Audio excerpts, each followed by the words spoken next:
welcome to Pure Hustle Podcast. Today we have our interview compilation part 1, where we take some of our first interviews and go through and kind of find some of the highlights from those interviews and condense them down to give you kind of a refined version, I guess you could say, of our first 5 interviews. So we've got a great lineup today. Our first 5 interviews included the Craigslist hunter, hustle at home mom, WadesVentures, son of a seller, and the college picker. So you're in for a treat. We hope that you enjoy this compilation episode. And if you haven't heard the interviews in their entirety, go back through and listen to them because they are amazing. Thank you so much for listening. Episode 59, Craigslist hunter. So what do you, and this is kind of out of nowhere, what would you say, and maybe you've already shared this, what was one of your biggest scores you would say in your reselling career? And then what if you want to share, you don't have to share your biggest mistake in reselling, but it'd be helpful to know just so we can all learn and what were the steps that led you to make that mistake. So why don't we start with the bad if you want, Pete? Like, what is something you wish you had avoided or you had done differently? I think, and it's for a lot of people, concentrate at the beginning and really figure out, especially now these days, because there's a lot of changes at the moment, shipping. Okay. Shipping at the moment, if I knew and understand from the get-go, it was a game changer for me to actually learn and know what you're doing. And especially when you doing bigger stuff like I did, even at the beginning, sending a lot of heavy, big vintage electronics, because I lost at the beginning on some of this stuff. I had no idea what I was doing, I mean, putting, and this is, I'm talking even years ago, putting, $12, $15 on something that I'm going to ship that was 50 pounds and it's going to go across America. And it cost me, $40. And then all of a sudden, all the profit disappeared. So this was at the beginning, maybe not a mistake, but something that I would concentrate more to learn, because I got burned, at the beginning, and we had to figure out, okay, now I can use freight for this, or UPS ground or FedEx ground. So learn those steps at the beginning, because it will save you a lot of headache and it will save you a lot of money. What else as far as like bad stuff? Don't buy and sell things that have an expiration date that comes up really quickly. Okay. So did you have a bulk buy? Because you're going to have a problem on your hands, not only either from a site that you're selling on, but from the people that are going to get this stuff and it's going to be expired. So pay attention to that. Yeah, you don't want to be responsible for someone's stomach ache, right? Now, and I'm not only talking, guys, about food products. Don't be stupid like me and buy a software that it's for doing income tax. I remember this. And you don't pay attention to the date, and you spend crap load of money. You put it on a side, you title with the correct date that you're thinking it is.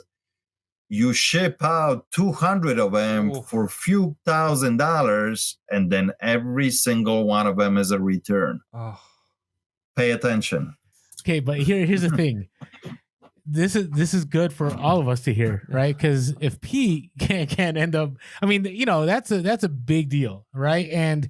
But you recovered, right? You still were able to resolve it. So I know you shared this, it was in a video because I remember watching this video, but real quick, how did you resolve that issue? Because that looks like monumental. Like, how do you fix that? Well, the only reason I lost a few $1,000s because I gave everybody a freaking refund. Okay. That was, to save, so I don't get million bad feedbacks and, very unhappy people. It actually cost me double because the way I was doing it, people that took me up on it, I paid for their new software. Oh, wow. So I gave him a refund and I said, listen, buy a new software and I'll pay for it. This was exactly a few years back when we had all this craziness going on eBay. If you had too many bad feedbacks and too many cases, terrible. They would shut you down. So I was doing everything in my power to save and I did. But it cost a lot of money, but I did. So you always got to pay attention what you're buying, because it could cost you. Okay. Oh, that's awesome. Yeah, that happens. I mean, I've Yeah. shipped expired ink, but that's a much smaller scale. But it's the same lesson. You gotta pay attention to those small details, because big or small, I mean, it'll Yeah. bite you. I mean, there's nothing wrong with shipping expired ink, long Mhm. as you let people know. Yeah. People still buy it, right? Yep. I mean, long as you disclose it. But what I did, telling people totally opposite. This is all good, new, brand new. This date, and it was totally wrong. So yeah, it happens. It happens. Now, going to the first part of the question, Yeah, the positive best side. item. The best item I can tell you right now, because I just shared it a Mhm. couple videos ago. I made a video about it. And I tell you, if I could, I would be just buying and selling cosmetics. Hmm. I'm telling you, the market, ladies will do anything to look pretty for us. Simple as that. No, simple as that, really. Cosmetics sell, and they sell in huge volume and big numbers. And there's lots of companies out there, obviously, in this market, but they're all making it, right? Because it's just huge. And me, when I had an opportunity to buy the big buy that I did for cosmetics, it took me, and this was only part of this whole buy that I bought. I'm still selling different stuff, but this particular product that I bought, that I paid about $10,000, and took me a year to sell, a little tiny little tubes, but it made me 30 grand. Yes. So when you look at it in a smaller picture, this is something that you're buying for $10, right? To sell it for 40 to profit that $30. But when you look at the bigger picture, you invest $10,000 and you get $30,000 profit out of it. You do few like that, you're golden, right? Yeah. Every Oh, year. that was Yeah, good. yeah. If you could scale like that, that's amazing. That's what this game is all about. I think if you can figure out how to scale it like that you have those few products, that this one is going to make you 10,000 this year, this one is going to make you 17, this one 30, this one 62, you're golden. It takes time. And it's funny because a lot of times people will message me, actually quite often, and they ask, can you share the information? It's like, if I share with you, if I tell you, I'm going to have to kill you. I mean, this is years of me working, networking, finding connections to find some of the deals. Of course, I'm not going to share you. So, like, if you could give a young freshman in high school like life advice, they're at that point, that age where they're starting to figure out who they are. Like, what would be the thing that you wish somebody told you when you were 14 or 15? Um, Three things, I think. And I think number one would be patience. Because I think, and it's not even younger people, it's kind of across the board. People just are impatient. So if you can figure out that in a young age, okay, that would be great. Just be patient. Whatever you're starting, put your mind to it. Hard work will be next. Just like go at it. Really, do it. Don't give up right away. And then if you figure out, make sure you actually enjoy that, what you just did. Because if you don't, no matter how much money it brings you or whatever you're going to do, it's going to make you miserable eventually. I would rather, I mean, seriously, and I had to go out and get some corporate jobs out there too, and I had them for a little bit. And I tell you, man, it's not for me, because it's just not my thing at all. But if I would have had to do this for 10, 15, 25 years, or sit in some kind of cubicle or something, I would kill myself. So figure out what you really enjoy and stick with it and be patient. And I think eventually it's going to pay off. But you got to enjoy it, because it's so much better, right? When you get up and you really enjoy what you're doing, it's not really work. I mean, and I know I sound like a broken wheel because it's been said so many times, but it's so true. It's so true. If you really truly enjoy what you do and you are patient about it and you're hardworking at it, it's a breeze. So that's three things that I would say to somebody that it's, So for you, it could go either route. It could be an entrepreneur. It could be go to college. It could be work on Wall Street. All three apply to those. Like, you're not adverse to people going to school or people trying to find a 9 to 5 if that's what makes them happy.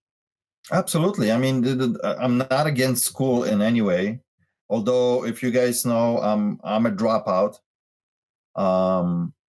But both of my girls, I pushed them to school, and both graduated, with big honors.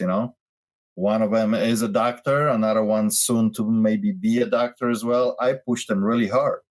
So I'm not against that at all whatsoever. I mean, whatever makes you happy, meaning like inside, deep inside. You want to be entrepreneur because you like hustle, do it.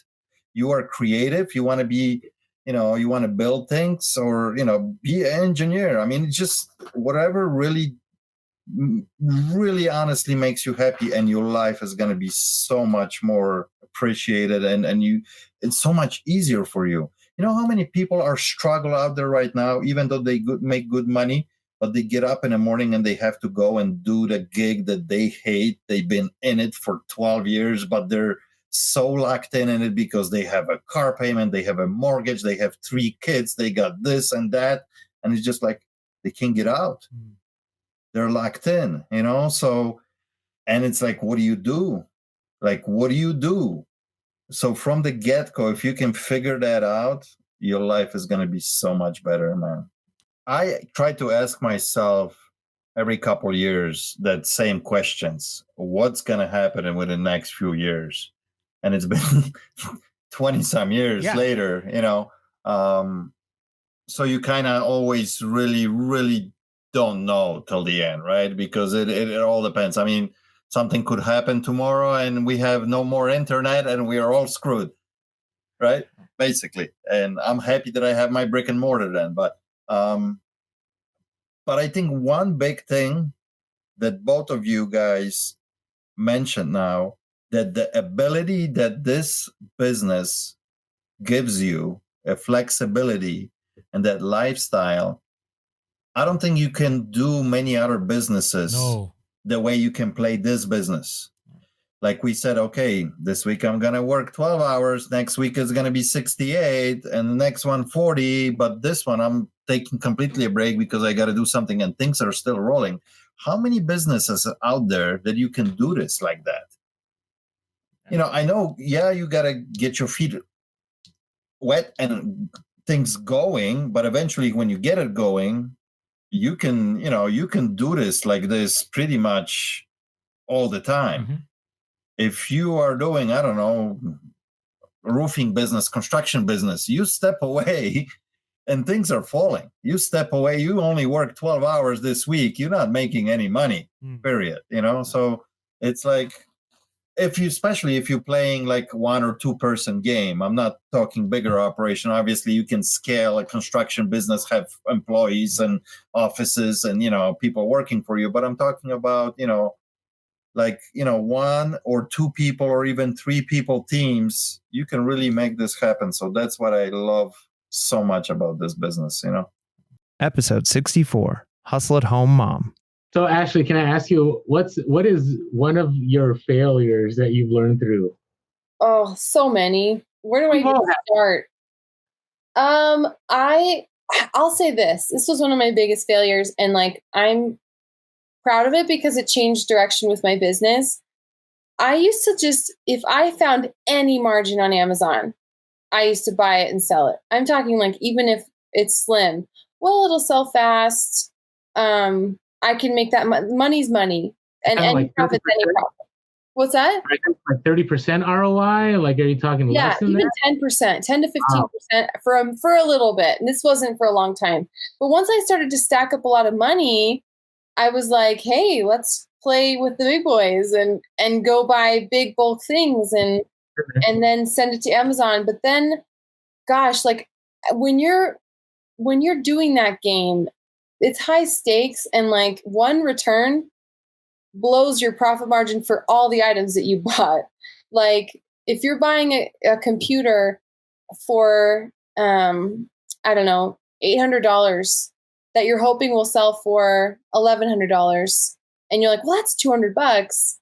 Like, and you buy 3 of those. If one person returns it and it's damaged or for any reason, or like it's not, it's returned and you have to now sell it on eBay for way less, you're screwed. Like that, your money's gone. So I sold a ton because I was buying a ton. But then at the end, my profit was like hardly anything. And I'm like, this isn't. And at the same time, I was hiring a virtual assistant to help find deals for me. Like I was just throwing money out, like going, oh, this is what the top players in the game do. And this is what I should be doing because I should level up. But like the money just wasn't there unless you're playing with, I'm talking like hundreds of thousands of dollars or at least tens of thousands of dollars a week spending. That those kind of margins just don't make sense for someone like me. So that was a really big mistake and very humbling at the end of the year to see like, wow, my profit margins were nowhere near where I wanted them to be. And like, I thought I was thinking I'm leveling up. I wasn't leveling up at all. So that's when I like I'm like, Ash, go back to what was working, what worked. And I'm talking about for me, and this doesn't mean for everyone, but for me, part-time, sourcing limited amounts of time, I saw money just like stacking and stacking and stacking when I was doing very cheap inventory, books and clothing, bins, garage sales, like, and I just went back to that and was like, that's all. And like, once I like accepted, like, other than like Q4, getting in the stores and doing RA, like there's tons of money to be made there. So I'm not talking about those months are special. But still, you got to be careful because, that market can tank the same way, right? I mean, can tank instantly. And like, then you are screwed. Like you have nothing. What can you do? You have all this money tied up. You have to just sell it and move on, or else, you can wait. Like that was one thing. Like, maybe I could take the 5,000 I dropped into this and wait a few months for it to come back, but all my money's tied up in it. And like, okay, I guess I'll just wait and not buy any more inventory. So there's a lot of risk with that. Like you said, prices tank and things stop being hot. Like you're playing a little bit of a gambling game. So once I went back and just started doing like what I felt best about, like the money started to come back and like I felt way more at peace. And that's where just my money grew and grew. And like I've been able to pay for our basement, our kitchen, and other things like without even sweating because I've just been spending this and making this. Like that's where when you have really fat profit margins, you have tons of room for returns and lost items and just the ability of things that happen. So that's one mistake. I could do many more mistakes if you want me to elaborate.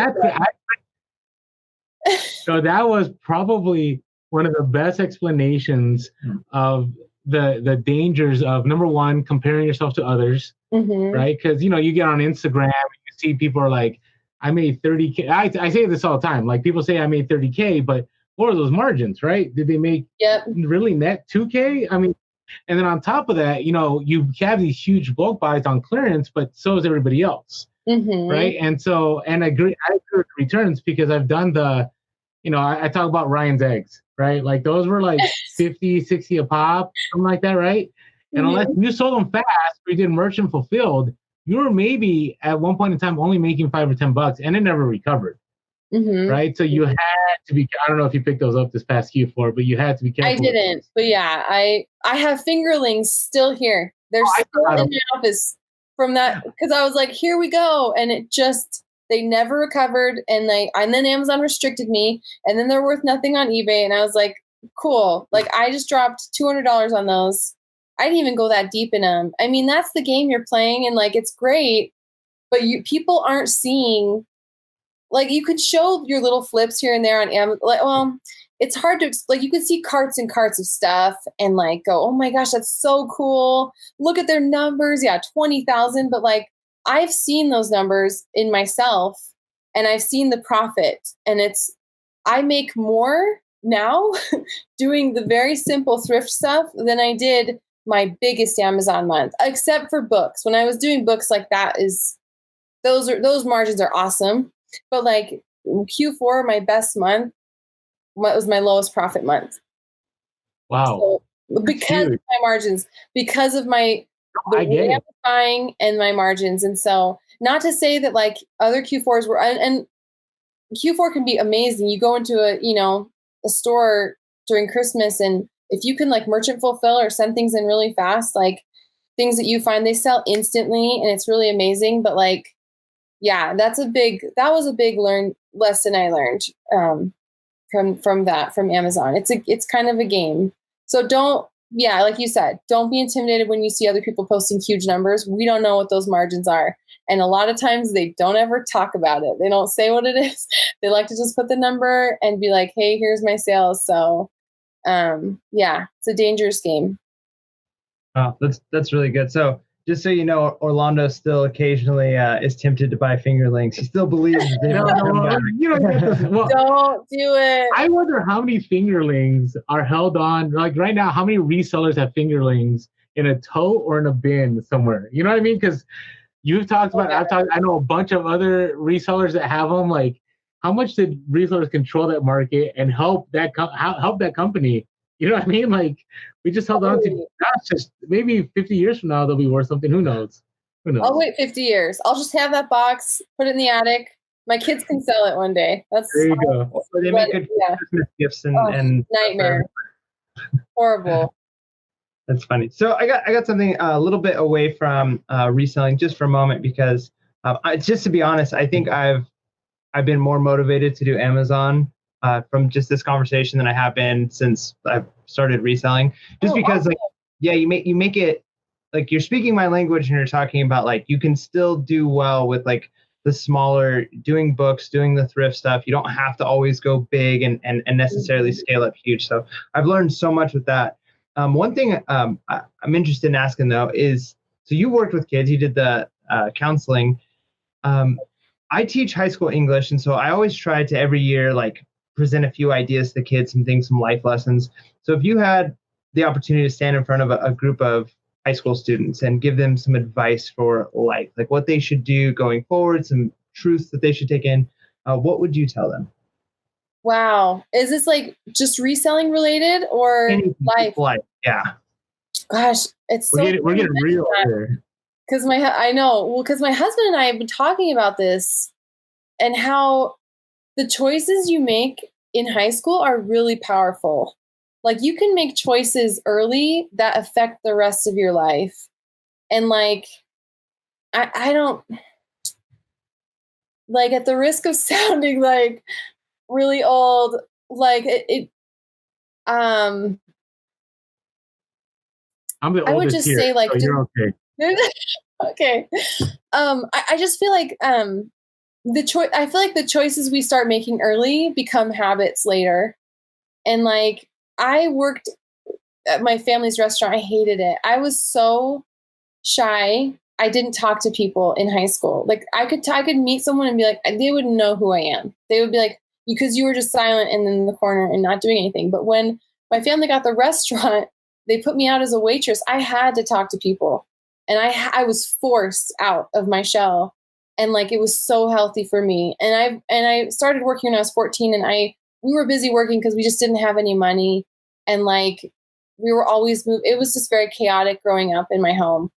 But like I'm extremely grateful for that now that I'm older, because that work kept me out of a lot of trouble, things that you can get into, I think, in high school that are not so great. And that, I mean, I've seen the habits can develop even early in high school that affect you the rest of your life. Addictions can happen. And so it kind of kept me out of trouble, and it taught me the value of work. Like work is extremely healthy, extremely valuable. I've always worked. I love working. I want to teach my kids to work. So I would just say like, it may seem tempting to just sow your oats and go, I'm going to just have a party right now and just enjoy it while I'm young. But there are consequences for everything you do. There's addictions that can form. And I only say this coming from the perspective of siblings who have been addicted to drugs and alcohol. Sorry, we're like going here. This has nothing to do with anything. But like my sister passed away 12 years ago from drugs and alcohol. And I have, it's a very powerful lesson for me and for my kids. Like you know, there's choices that we make that are just, they determine our life. Very small choices can lead a whole new path. And so if high school kids decide, I'm going to work hard, I'm going to be honest as I can, and I'm going to make good choices and like try to be a productive human and a productive member of society, that path will take them down a great road. Whereas it's easy to just take a path of least resistance and just go, oh, who cares? This doesn't matter. Things do matter. Grades matter. Like, and these are things I would talk to students about, you know, with their grades, when their grades would just start to fall and they would stop caring, and they were just following the pattern of their family. Coming from a very toxic family, I can say, like, you can break out of it if you make good choices. If you just decide, I'm not going to perpetuate the cycle. And so I would tell the students, you might be in a cycle of abuse and addiction and sad things, but you can break out. If you make the right choices now, they will follow you the rest of your life. And like, the only reason I'm here is because I started to make choices that were different from my family. And I said, I'm going to be different. I want a different path. I don't want this. So that's like what I would tell high school students. And then again, with the workforce in college, probably like the more relevant question that I just decided to go on a tangent about. I think it's the same thing applies, actually, even in your 20s, even in your 30s. I'm 40 now, but I will tell you, there's decisions I made in my early 30s that, you know, they stick with me. You know, we make a good call or make a bad call, that they'll be there. Mm-hmm. Absolutely. Yeah. Like, and of course it's never too late, right? Like, I would hate to say like, it's too late for me even to make different choices. I make mistakes all the time, but like, when you're young, I feel like you're just so much more malleable to like choices and change. It's hard when you're in your 30s to change. It's hard for me. I'm stuck in my habits. Like, find a 60-year-old and tell them to change a habit. Is it happening? Like, it's hard when they're that old. Like, when you have just entrenched that habit for so long, like, it's really tough. So when you're young and you can make some good choices, imagine how that good choice will entrench and be part of you by the time you're 30, you know? So yeah. And just that, I see a lot of people disparaging education in the reselling community. So sometimes, like, there's no point, don't waste your money, right? And coming from someone who has a master's degree, I value my education so much because it's something no one can ever take away from me. No one can ever take that knowledge away, the experience, all of it. That I don't regret a single bit of it. And it's what I'm going to help teach my children. I like having an educated mind, and I don't think we should, you know, spit on that and say like it's worthless. It's not. I mean, we got through college debt free, so I think that's, you know, definitely something to consider. Like, going to out-of-state schools and paying up for your education. Like, I don't know if that I would recommend that, but I went to a state school for my master's and like got a great education, and I cherish it. I cherish my diploma. So I think education is really important and something that we should encourage. And because I think that makes you a thoughtful member of society. You know, it makes you just able to take information and process it in a thoughtful way. Education helps you do that. Episode 68, WadesVentures. For all of our listeners who might not know who you are, why don't you tell us a little bit about who's Wade? Yeah, so that's a great question. I just started social media like a year and a half ago, 2 years ago, and it's changed my world. And we'll talk about that. But so I'm a full-time reseller. I sell on eBay and other platforms. And so I went full-time, left my 10-year corporate job back in April. So it's been a little over a year and a half that I've been full-time now. It's been incredible. And so what I do is I sell, I spend time with family, set my own hours, enjoy life. A little stressful at times, but it's been amazing. And it's one of those things where, you know, I feel like, you know, it seems like it's been forever, but really it's only been a little over a year and a half that I've quit my corporate job. So that's what I'm doing right now, selling online, social media, and meeting amazing people like yourselves in person at eBay Open 2019. Yeah, that was pretty awesome. Yeah, it was amazing. Yep. All right, Isn't that crazy that we live in this world where we can do that? We can resell, and that you can do so much on social media. Like, it's just bizarre. Like, if you'd have told me 5 years ago that you could do this, I'd have laughed you out of the room. Yeah, it's so crazy to me. It's like one of those things where, I wish I would have been doing this 5 years ago, even 10 years ago. And it's changed my world in many ways than one. And, the people that you meet, I think what it comes down to is the flexibility too. Is like, you do have a little flexibility with this, and it gives you opportunity to go on social media. And I have more friends on social media than I know in the flesh. So it's incredible. I can relate with that. That has happened since the podcast started. Yeah. I never thought of it that way. When you guys are as famous as you are, I can imagine. No, I'm talking about maybe 5 friends instead of 2. That's what I'm talking about. Yeah, no. So wait, so we'll get to the social media, because you've had such a huge presence on social media, on YouTube, on Instagram, and other platforms.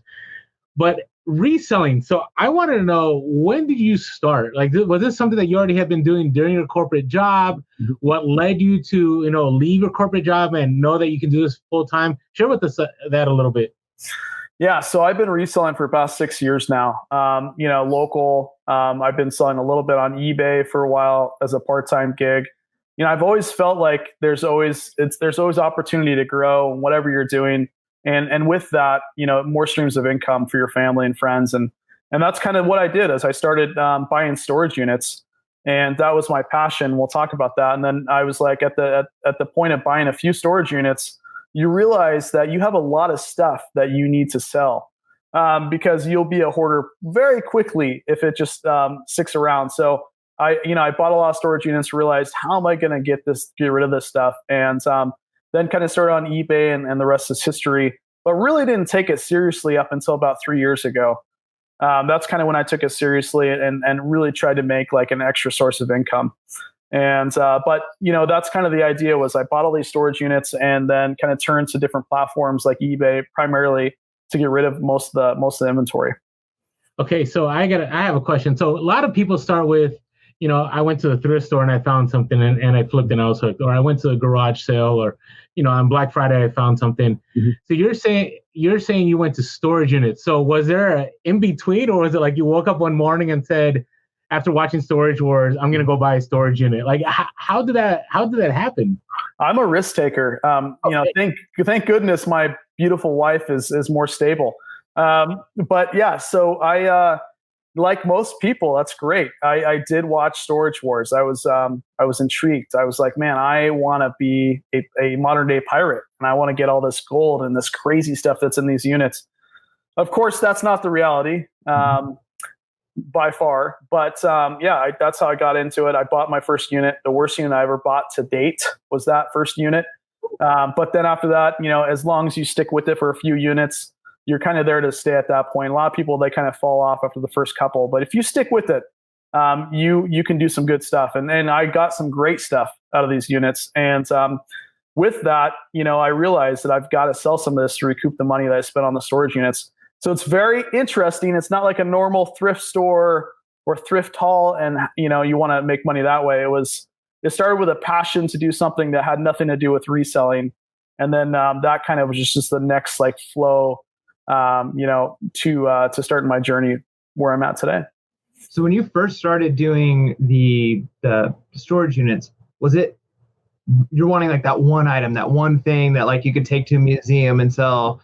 So, like, what was your plan with the rest of the stuff? Like, because they don't show that on Storage Wars, like what they do with all the junk. So, like, what were your plans with that? And then what do you do with all that stuff? It's one of those things where it's as you go, you build relationships. So the vast majority you find in storage units is what it is. It's it's donatable / trash that you find in these units. You're really only keeping about 20%. And as you kind of go on and you build relationships and you buy a lot of storage units, you kind of get friends with people that may need different things. For example, if you buy a unit with a lot of furniture, I don't have room for furniture, but I know a couple of people have brick and mortars. I can sell to them really cheaply, get rid of that, and they can sell it, and I can make a little bit of capital. And then there's the stuff that you sell on eBay, and then there's also stuff that you sell local. I think that's underrated. to sell stuff, out of your house and, make money that isn't taxable, which is great. So I think local is really important. A lot of people kind of miss that boat. And especially now with like Facebook Marketplace, like that never used to be here, a few years back. So you've got that OfferUp, Let Go. I mean, the list goes on. Craigslist, of course. So that's kind of where you got to kind of like, there's slices of the pie, and you do local, a little bit of that. You do, I do garage sales. I'll do garage sale videos and do a few of those a year. And those are fun. You meet a crazy amount of cool people that come up to your house and hand you cash, which is great. So yeah, there's a lot of ways that you can get rid of this stuff. So did you find the competition peaked and it's kind of calmed down? Because I remember I was going to get into storage units a few years ago too. I wasn't as brave as you were, Wade. But I remember going to a couple and seeing just all kinds of people and going, yep, I'm out. So was it like that for you when you came in, or does it depend on where you are geographically? You're actually correct. Like, it really depends on where you're at. So I know where you guys are at, and there the competition is stiff. It is very expensive to buy storage units there. You get a lot more people. California is that weird state to where anywhere at any time there's a storage auction going on, and there's going to be a ton of people that are there, right? Where Oregon, it's completely different. You may get a core of like 8 or 9 people live.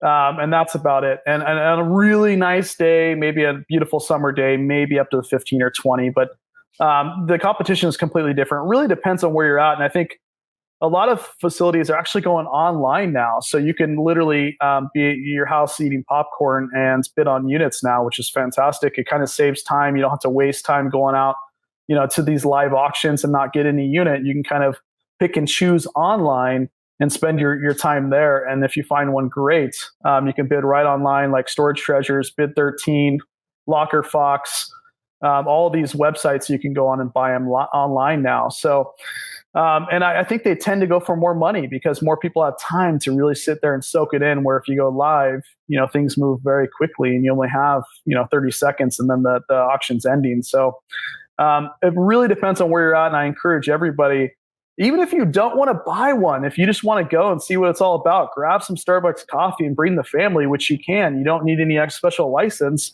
and you can just observe and watch it all happen and unfold. So if you want to go live. So there's it really depends on where you're at. Okay, so I know we're delving into the storage unit. There's not a lot of people that talk about storage. I mean, I know it's a thing right now on YouTube, but a lot of it is, well, this is what I found in the storage unit, or this is, what this pallet had, and so on. But I'm interested in the process, right? So if you could summarize, what's the process look like? So you go, you bid, you win, and then what happens? And then how do you go from point A to you don't have that merchandise anymore unless it's listed? Mm-hmm. Well, we storage unit buyers are basically they have the ultimate quote unquote death pile or money pile, however you want to proceed that. Yeah. People sometimes don't like the death pile, or they say it's a money pile, which that's great. So basically you bid on the unit, you then pay for the unit, and you're going through the unit. Now there's a lot of people that do different processes based on their situation. If they have room, if they don't have room, for example, if you have very little room to house this stuff, like somebody we know here who just bought a trailer and is doing their thing, you've got to go through the stuff in the storage unit first and kind of pick out what you want to keep to sell online. And then everything else you either need to donate or go to the dump with. So that way you're not bringing home a bunch of boxes, right? If you have room, if you have a warehouse, a lot of people will load it up and bring it to the warehouse and go through it there because you have, ample amount of space to go through everything. So really depends on your situation. For me, I have a garage and I have something called HOA. So I can't be putting a bunch of stuff in front of my house, right? So it's very important for me as I'm going through the storage unit, I kind of separate in my mind, okay, I can sell this local, I can sell this on eBay, maybe a little Amazon, and the rest is going to be donated.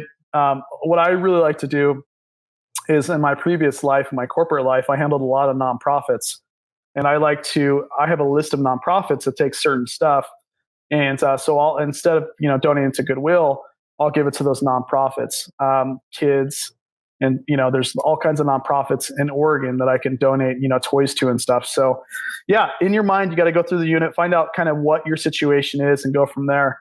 And, it's kind of a learning process. When you buy your first one, you're all over the place because it's something new. But as you buy more and more, you realize that your process kind of fine tunes and you get better and better at it. So I think that's amazing that you do the nonprofit thing. I mean, when we first met you, like we first met on your show, right? And you can only know somebody so much. And then when we went to eBay Open, like we actually got to like hang out with you and talked with you, and it became pretty obvious that you're a good guy. Like my wife said that about you, which she doesn't say about a lot of people. She's just like, you know what? You passed the test. Wade is like a genuine good guy. And I was like, he really is. So it's really impressive that you do that. And I think that's something that, we could share with the reselling community is there will be those times where you have items that you can't get rid of. And instead of just, sending it to the local thrift store, which, could be a good cause, but reach out and maybe find ways to connect with people around you and help. Cause yeah, sometimes you find scores, or maybe you're not in the market to buy,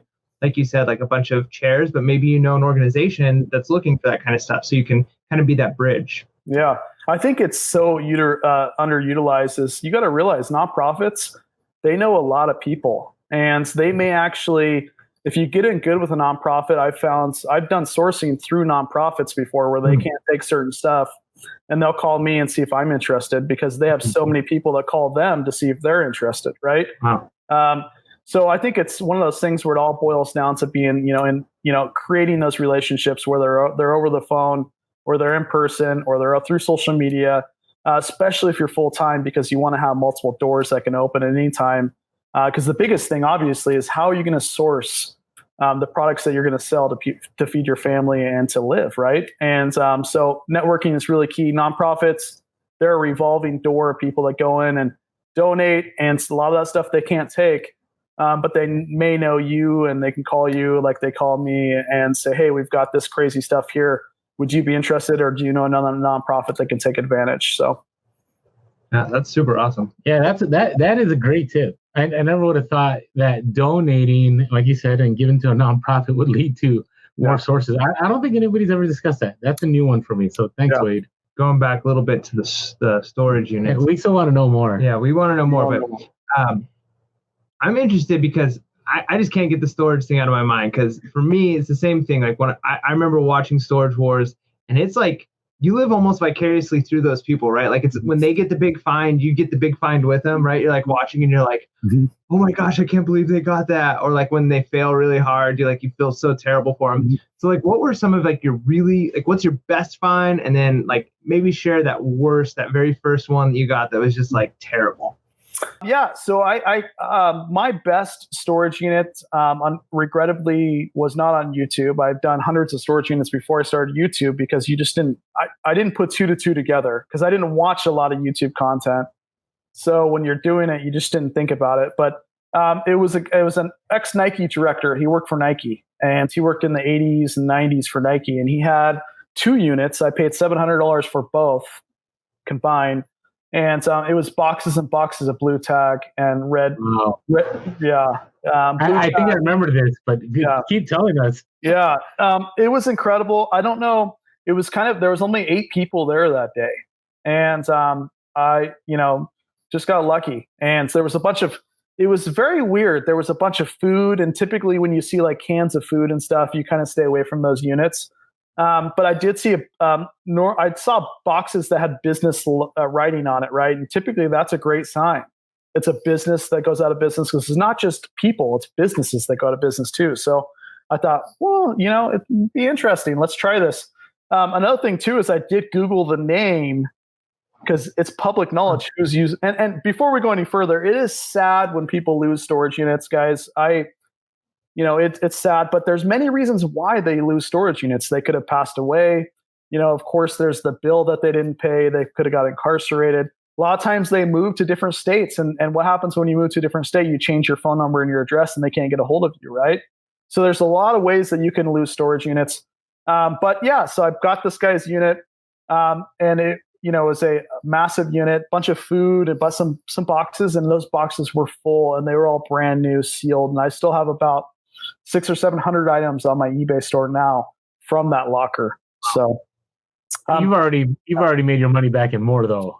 Yeah, I made probably about 40,000 on that unit. And I think that when it's all said and done, probably right around 70 or 80,000.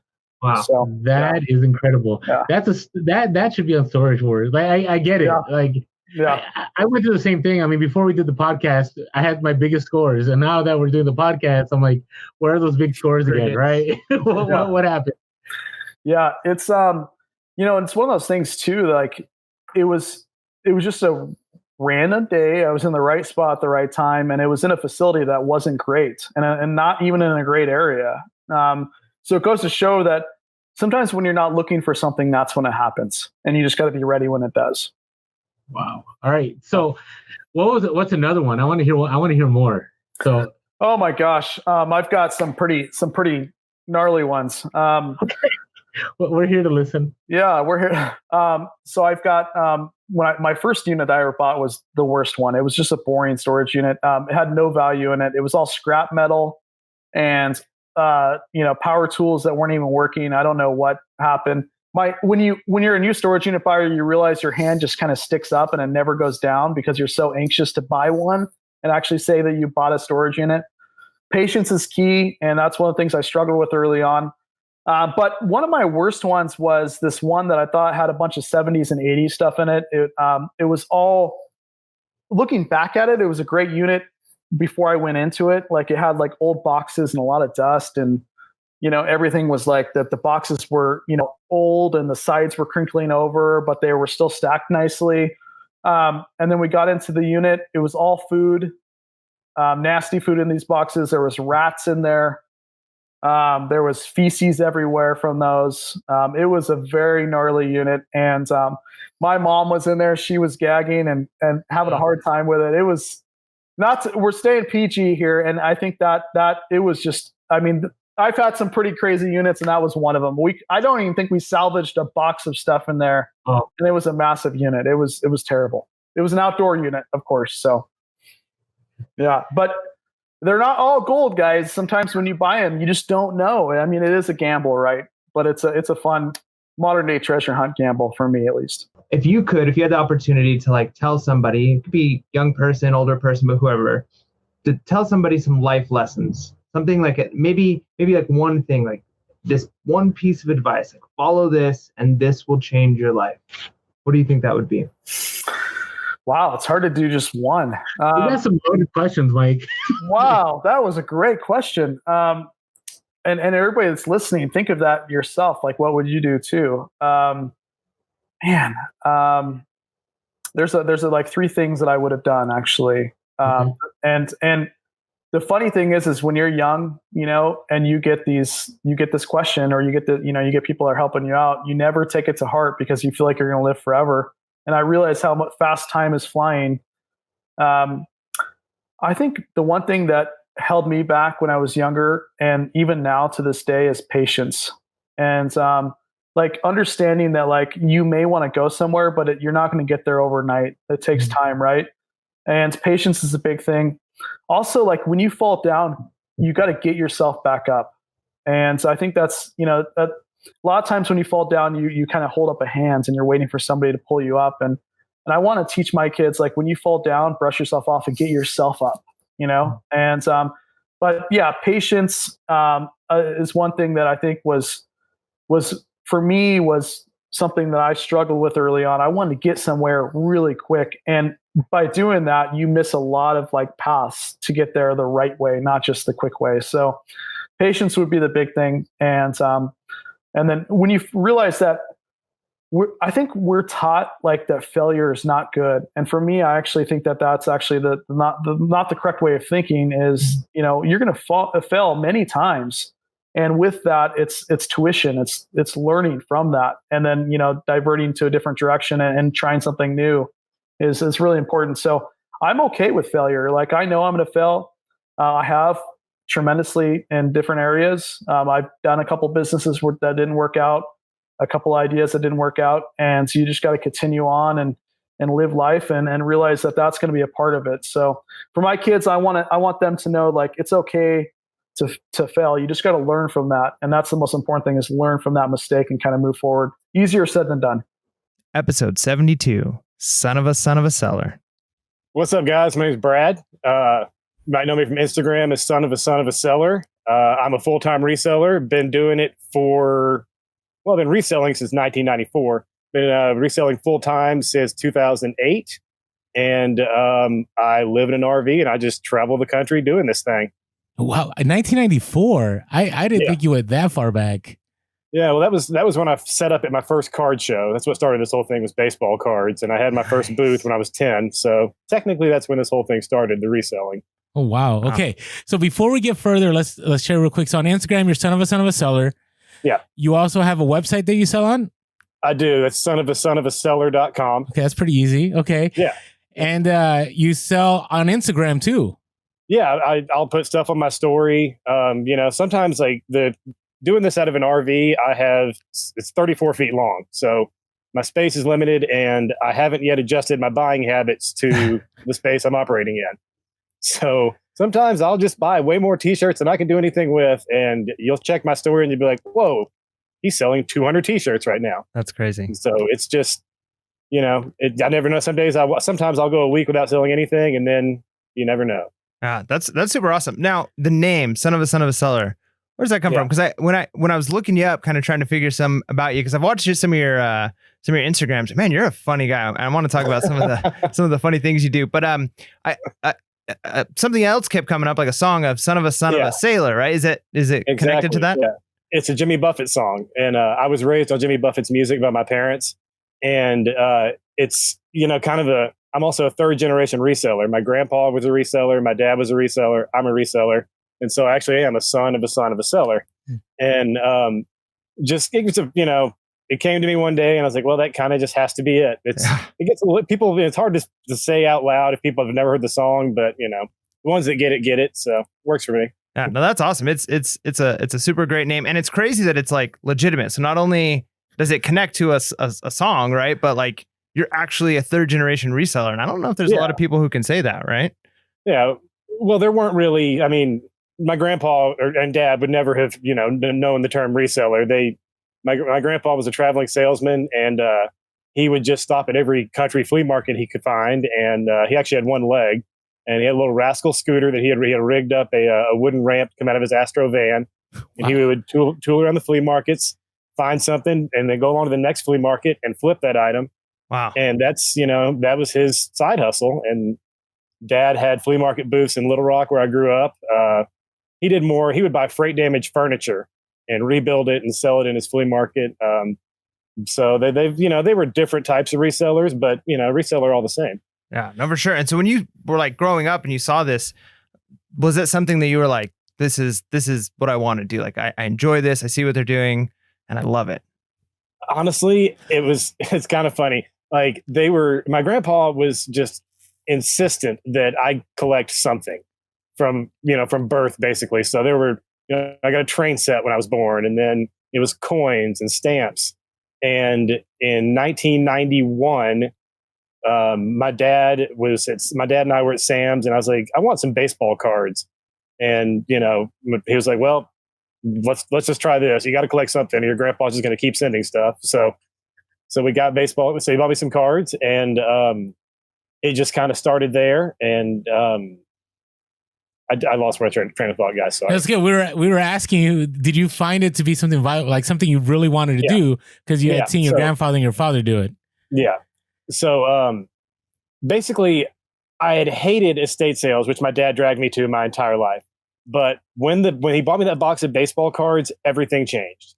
I opened them up. I got a Nolan Ryan in one of the first few packs, and that was one of the only names I knew at the time. And I was just ecstatic. And so every estate sale he used to drag me to a week before, now I'm asking, are they going to have cards? Are they going to have cards? And it just kind of developed from there. And up until 2008, it was strictly baseball cards. And so it was easy to kind of, see what they did and be like, oh, I like the hustle, but, mine's totally different. And then in 2008, things changed with the recession and everything. And so I drastically pivoted. Okay, so we're gonna divert a little bit. I got a set of we got some questions, kind of, but what you just said, I find super interesting. First of all, I started collecting baseball cards around that time. That's when Griffey rookie cards were a big deal, and yeah, for sure. Do you remember those? And oh yeah, you had the Fleer, and you had all these. And actually, somebody stole a bunch of my cards, but that's another story. Mine too. That Nolan Ryan I spoke of was stolen. Really? Oh, it's terrible. Okay, so you obviously have a background in baseball. And right now I think Gary Vee is pushing this. I think he's controlling the market. I don't know if you've seen what he's been talking about.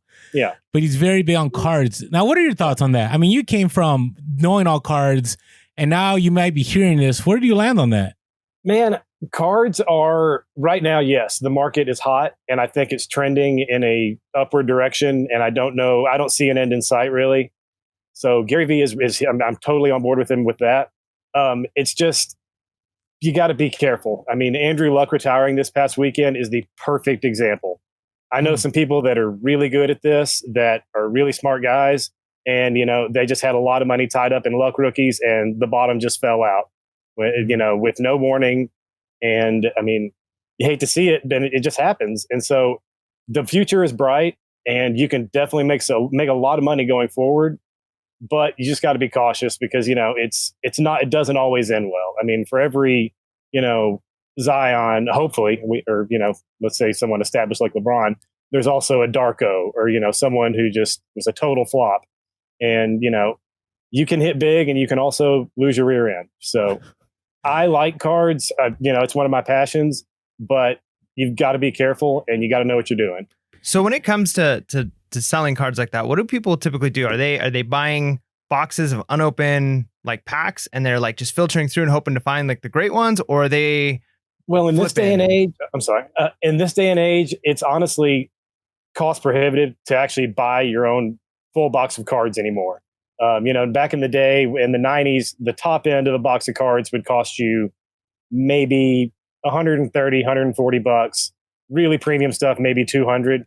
Now there's basically what you would call a box is one pack, and you can spend upwards of $2,000-$3,000 for that one pack. Wow. So what a lot of people do is something called a case break, and what you'll do there is basically split up the interest. To say that for figuring's sake, let's say this box is $1,000 in the store.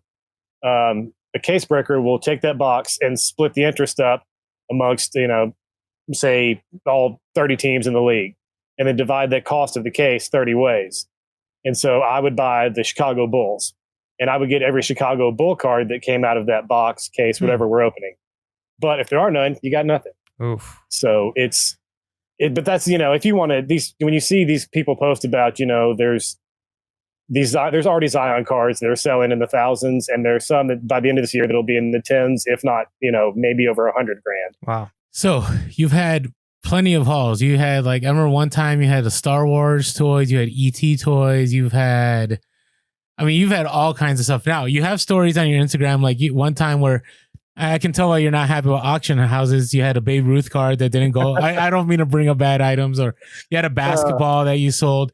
So you've had a ton of really awesome items. So what would you say your top 3 things that you sold that you really enjoyed selling, or maybe they sold for less than you wanted, but you're so it's memorable that you came across it? My favorites are an ABA basketball, which is the American Basketball Association, which existed in the 60s and early 70s. It's the red, white, and blue ball. Semi-Pro, the Will Ferrell movie, is based off of that league. Oh, okay.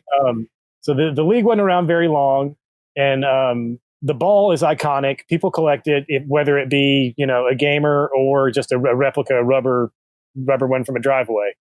Low end is going to be $40 or $50. High end, I didn't really know.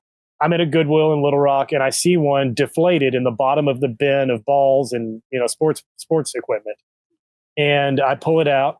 It's got $7 on it, which is absurd for a deflated basketball, but I see what it is, so I throw it in the cart. And I honestly forgot about it for a couple of weeks. I think I need to look that up. I pull it out, I look it up, and I can't find any comps because the commissioner on it is George Mikan. Every ball has the commissioner's signature emblazoned on it. This one is George Mikan. He was the first commissioner of the league and was only commissioner for a very brief period.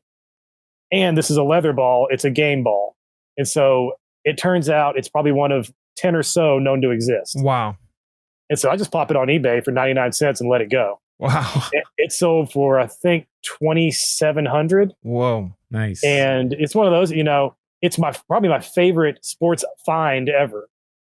And it's, I still feel like I don't own it, but I own, I'm a custodian. I was a custodian of it. Yeah. I made it.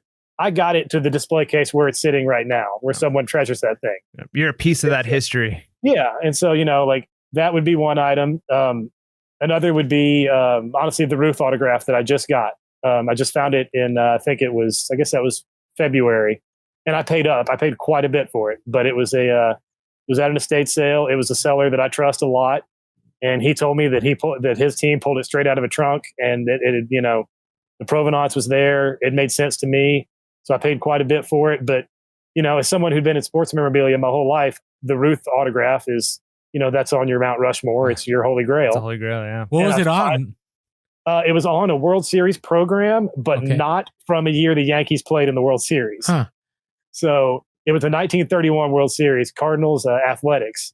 And so it was, it made it to where if it was a Yankees World Series program, you're talking 5,000 and up, just regardless of condition, really. But this was not worth that much. But I sold it, made a little bit of money, and now I can scratch that Ruth off of my list. And the most profitable find ever would be a bunch of perfume.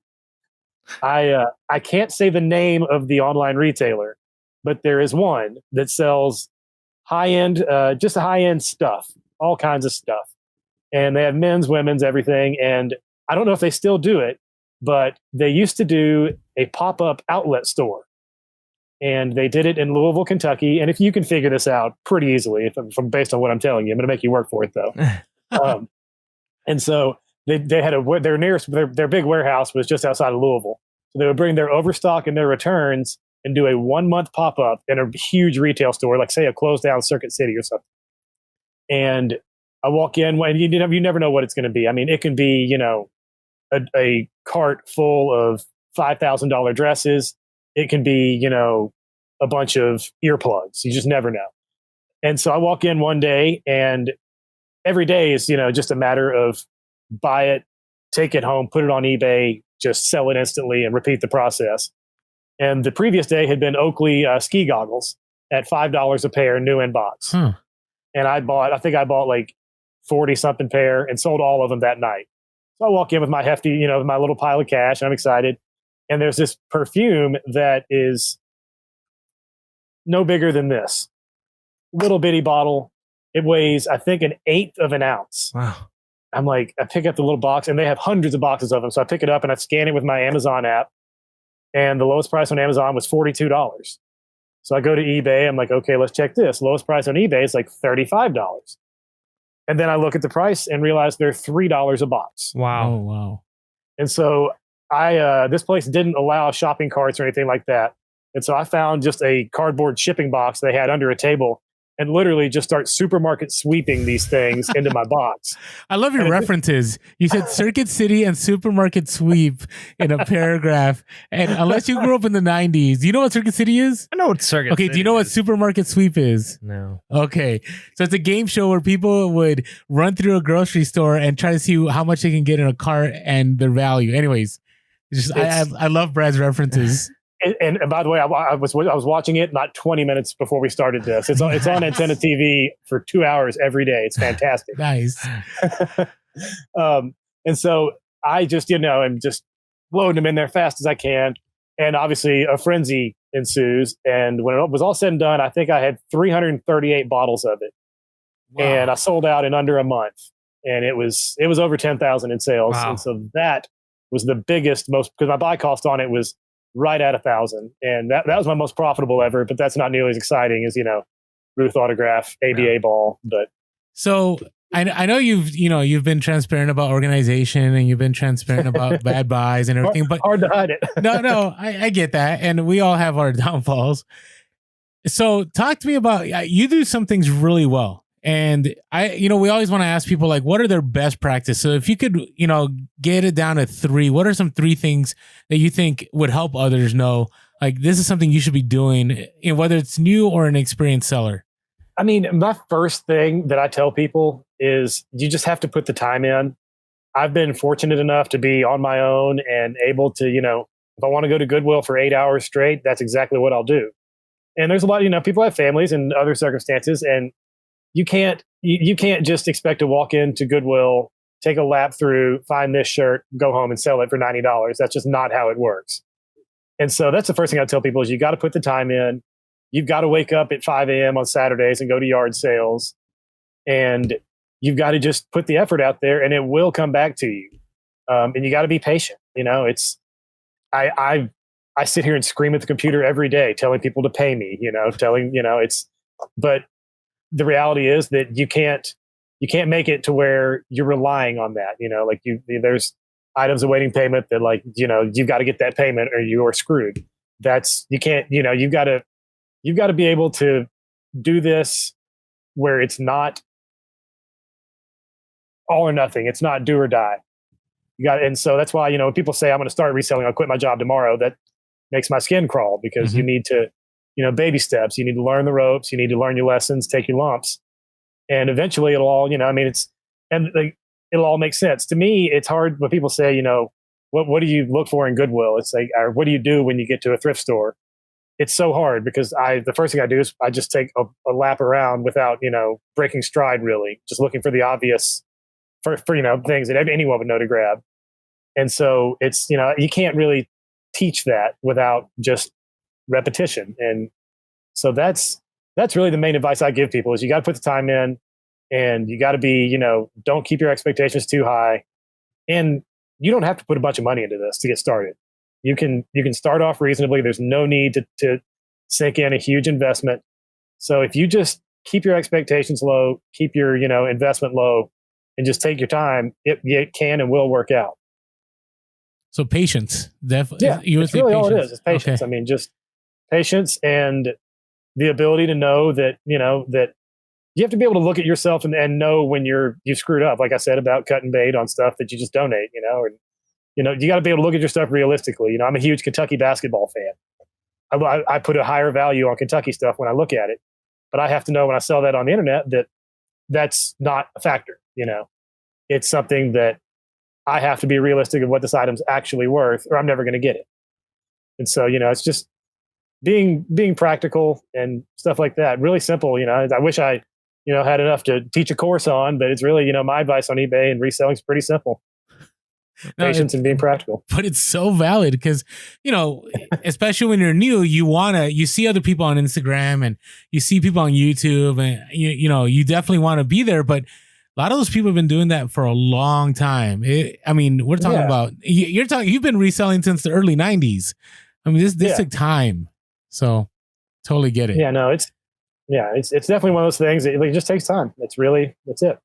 Okay. That's good. Well, since you're giving some advice right now, I like to ask our guests this question. So I'm a teacher, so I get the opportunity pretty much every day to talk to the young minds, right? And one of the things that I find kind of a privilege is I try to and get to try and impart some wisdom. So if you had the opportunity to impart wisdom to somebody, like the one life lesson that you wish anybody should know, and it doesn't have to be like just young people, it could be young, old, middle-aged, whatever, what's the one thing you wish that you could just tell the world that they should do? I mean, just honestly, just do what makes you happy. I mean, I can't put it down to one word, but if that's what this whole RV thing boiled down to is I wasn't super happy with where my life was. And, my dad had just died at 65 and you think you're going to live forever and you realize you're not. And it's just, if I hadn't done what at that time would made me happy, I wouldn't be sitting here right now being the happiest I've ever been. So it's, it's just one of those things that if you do what makes you happy and it's the old saying, if it makes you happy, it never feels like work.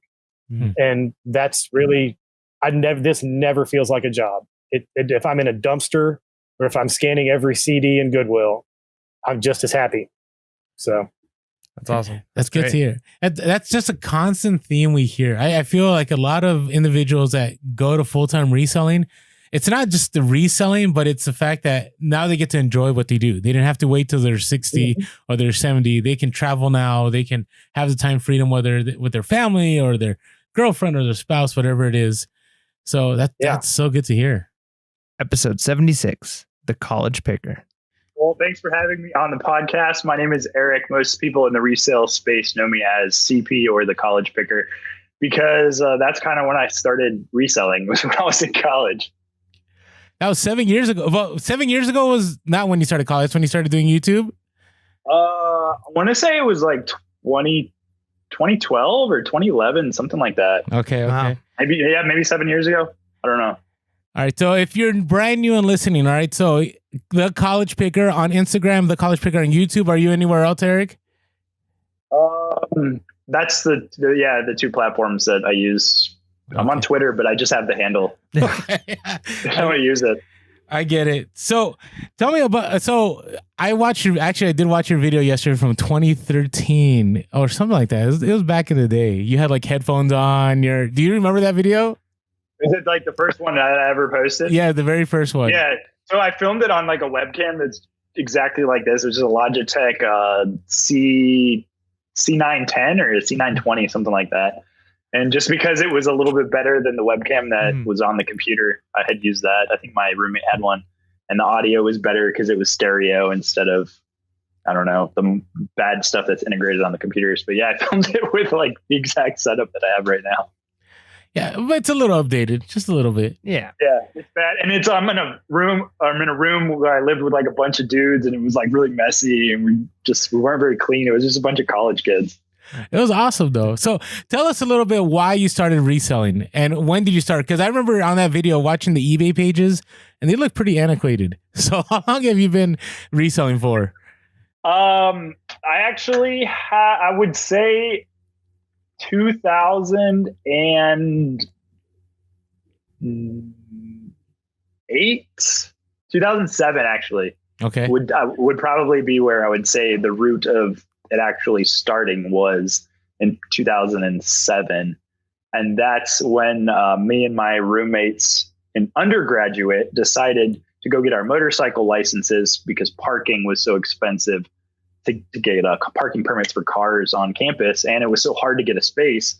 So the motorcycle parking was always really close to class, and it was open, and it was only, I think, like $40 a year for a permit. Nice. So we went and got our motorcycle licenses.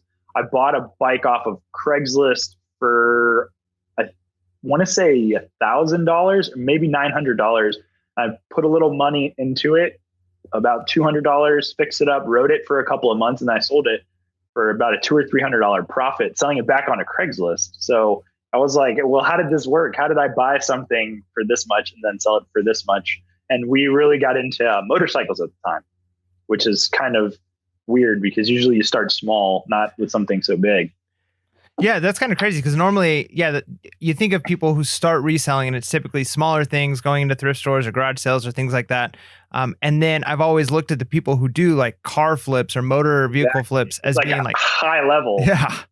Like low risk is where you start, and not something that has title work and insurance and moving parts and number of things that can go wrong. Yeah. But yeah, it was a little bit backwards, and it was definitely not planned. It was just something that we figured out is like, well, if we just hound Craigslist and keep hitting refresh, we can find good deals in motorcycles. Because I was in Tampa, and there's a pretty high population of people there, and a pretty good motorcycle culture, I guess, to where the market was. I found a market that I didn't even know existed. Yeah, that's crazy. Were you already kind of like mechanically inclined? Did you fix cars and stuff ahead of time, or did you learn? No, I kind of learned as I went. I've always been kind of like tinkery and not afraid to get my hands dirty or to read and to learn. There wasn't really DIY YouTube videos, but I would dig into forums and read like problems with this transmission, might need to have like this part tweaked or whatever. But we wouldn't be buying bikes that were completely trashed. It would just be like body work, or maybe carbs need to be cleaned, or really simple things. Like there are a lot of bolt-on, bolt-off parts. So you could just get a bike that maybe, and people drop bikes a lot. So it's really cosmetic parts, like superficial parts that you could get off of another bike or buy the parts off of eBay or from a junkyard or whatever. and fix the bikes up and then flip them back on Craigslist with better pictures, or you just hold on to the bike longer rather than taking some college kid's lowball offer. All right. So talk to us about Etsy a little bit, because that's the one I have no experience. Neither of you guys do Etsy, right? No, and I don't know. Yeah. I know a few people in the reselling community. Etsy is something that I feel like grew, and then it just people stopped talking about it, and there's some that still do it. So what are the advantages of Etsy? Go ahead. What are you going to say? Way back in the YouTube days, I had never heard of Etsy either. And this one guy, Brent Ott, he's on Instagram. Brent Ott, sorry, not Brett. Brent Ott. He is on Instagram as O Unit Productions, and he's kind of quiet, but he used to be a YouTube guy way back in the day, and he's the one who kind of got me into Etsy. And it's good because the market there, it kind of commands a premium compared to eBay. Like, it has a different vibe to it, more of a boutique-y kind of feel. So you can ask a little bit more, I feel like. I've gotten more than what you would comp on eBay in the past. So nice. Because when I think of Etsy, I think of, because my wife gets stuff on Etsy all the time, and it's like decorations for the house that somebody like hand makes, and you're doing clothes on Etsy. Is that primarily? It's almost synonymous with most people with with handmade items or print on demands. But the whole entire website is vintage or handmade goods is kind of what you can do on Etsy. Nice. And isn't it the lowest seller fees out of all the platforms? Yeah. It had, at one point, it was under 5%. I think they raised it to 5%. And then their stock shot up once they raised their fees. But I want to say it's 5%. Okay. So would you recommend, so I love 90s gear, and I have a ton of 90s gear. It's all on eBay though. Would you recommend I shift some of it to Etsy, or what are your thoughts on that? Do you have all the photographs stored somewhere, or would you have to I do. No, I have them. Yeah, I would say it has its benefits. Like you're saying, some of its benefits. They have some cool features. Like, for instance, one of your feedback you can get, they can post a picture of themselves with the item. Huh. And it's a feedback picture. So it could be, I've had people like wearing a jersey and posting a picture, which is just, it adds like a touch of personality to it that eBay doesn't have. And Etsy also archives everything ever. So I can go back to like my early sales from like 2014 and see all of my photos. That listing is already created. So for instance, if I sold a vintage 49ers hat in 2015, and I have like a similar one, instead of there's no sell one like this feature, but if I've sold that item in the past, I can copy that listing. It copies all the tags, the description, and I can just change the pictures, and bam, like that listing is pretty much just a swap. Nice. Well, I'm super interested because I've really been wanting to jump into Etsy. I just don't want to put in the work. It's not fast. Like, it's not fast money, and I don't by any means. I'm not wealthy off of Etsy. No, I get that. It's fun, and it's more boutique, and I enjoy it more so than like the turn and burn of Amazon or eBay. Okay. If I could just have like a 4,000 item Etsy store and be retired and just do that for fun, like that would be great. But you were saying the eyes that are on Etsy aren't as much as on eBay then? Is that? No, if you look at traffic, United States website traffic, top 50 websites, I think eBay is like 12 or 13, and Etsy I think is in like the 40s or the 30s or the 40s. So yeah, there's the eyes, they're not there yet traffic wise, but so it's still a very prominent website throughout the world. Even like I get a lot of sales that go overseas. Oh, so there is global. Okay. Yeah. All right. I just sold the Chargers logo 7 from the 90s to some guy in New Zealand. Nice. So I was like, all right, good for you. Is that shipping? Huh? Yeah. GSP. Oh yeah, GSP. Yeah. I love GSP. How do you feel about GSP? Do you use GSP? Oh, it's good. Yeah, it's good to just have to ship off to Kentucky rather than filling out customs forms and having Japanese jackets bounce back 3 times. So okay, hey, let's talk. I mean, we shared a lot about that in the podcast. Yeah, no, but I love. So what are your biggest takeaways? So in case you're new to the podcast, so the college picker found a Levi's. What exactly was the jacket? I don't remember the exact. It was a type 2 blanket lined Levi's jacket from like 1951 or 1952, I think is how it was dated based on the way that the red label was. Okay, so you have like 3 or 4 videos on this one, right? Yeah, on your YouTube channel? Because it's given such a headache, and I don't know. Well, when I found it, I had to make a video about finding it, and that's when everyone said it was fake, and it was a LVC, it was a retro, it wasn't an original one. And just, yeah. So how's it? Okay, so that's the thing I always talk about on social media. Social media, I always feel whenever I post or do anything, there's always somebody that knows more than I do, right? Or somebody says that's fake, or somebody says that's wrong. So and there's a difference between knowing more and then people that just like don't know anything and they're just saying it's fake because they just don't want to see you succeed. No. Because that's what it more was. It's like people that really don't. It's someone I've never even heard of before. I've never seen their handle, because that video's gotten traction. Okay. It's getting shown to people that don't know who I am, and that I wouldn't make a video about a jacket saying that it's worth like $2,000 if I honestly didn't do my research and figure out this thing is likely worth at least $2,000. And for them to just say, no, that's a retro, it's LBC, it's fake or whatever. Like, no. I just remember when you had that find, I was blown away. That's one of those that it should catch traction. Eventually you should get contact. I am convinced that is the highest clothing item sale on Etsy until I can be proven. Until somebody shows me otherwise. Like, I don't think a clothing item has been sold on Etsy for a higher amount than that. What did you end up getting for it? $5,722. Nice. And then when you broke down the fees, though, so you have a whole video on breaking down the fees, so I don't want to go through it. What was your final takeaway? Like 49 or something. Okay, that's still good. Something like that. So you should be like a spokesman for Etsy. Like that, you should do a commercial for them and say, like, look at how much money you can make selling clothes on Etsy. And then Levi's would come after me, looking like I'm representing Levi's. Oh man. Oh, we could. I think we know where that's going. Yeah, right? we know. So what are your 3 takeaways from that whole ordeal with the Levi's jacket?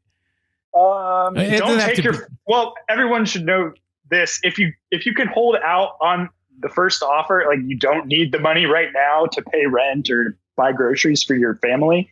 Like, don't take the first offer on something that you're not really sure about the market.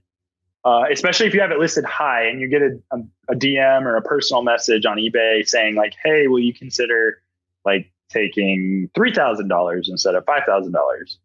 Don't necessarily take that first offer, because that could be indicative of a reseller, you know? Mm-hmm. So if you can hold out on that first initial offer, which I already had it planned to hold out because I listed it without measurements, knowing that a reseller would buy it regardless of the measurements, but a buyer would want to know the measurements. Huh. So it kind of weeded out the resellers right then and there. That's an interesting... That's a new segment on our show. Tip of the week. Yeah, that's a good tip. That's good. Yeah, and you'd only probably do that for like really, really high-end stuff. Yeah, exactly. You're not going to do that for just like a pearl snap shirt or something. It was just because this thing had such little... There were no comps. There was just actives. And then there was stuff on Rakuten. I don't know if you guys are familiar with Rakuten. It's like a Japanese global buy-sell site. Not exactly like eBay, because it's more it's not bidding. It's just buy it now stuff, but it's just a e-commerce site in Japan. And there was a couple actives on Rakuten, and I had to kind of take into consideration condition and sizing and everything. And then being the only one on Etsy as well kind of was in the equation, because there were a couple of them on eBay when I had listed it. Yeah, no, that's a super awesome thing. I mean, that whole story, we followed it on the podcast for a while just because it was so incredible. So no, I was listening. I'm on like episode 47 or 48 or 49 maybe, and I keep hearing the updates on it. It's like Orlando keeps saying it was 5,200. I'm like, no, it was 5,700. Oh, did I really? Oh, I totally messed up. It's okay. There's so many things I've messed up on the podcast.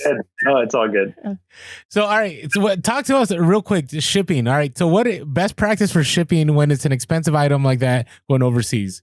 Yeah, as long as it's under $2,500, you can ship it as you would ship anything else. Once it goes over $2,500, you need to do a lot more customs, form information, harmonizing codes. What is harmonizing codes? It's customs jargon that. Okay. it's like picking what the item exactly is. Okay. They have so many classifications of everything, and I went into like jackets, soft textile jackets, and denim or cotton based or something. Like you have to just go into this tree of classification. And I would just skip USPS altogether and just go with FedEx, and then call FedEx and ask them to be your broker or your representative. And it's only $10 in order for them to do the export data. And you basically get ported into FedEx's website portal, and you can get a customer service rep on the phone to walk you through everything. Instead of trying to do it through the government, exporting, you have to create more logins and exporting website stuff from the government. And it just makes it a lot more complicated to try to do it yourself.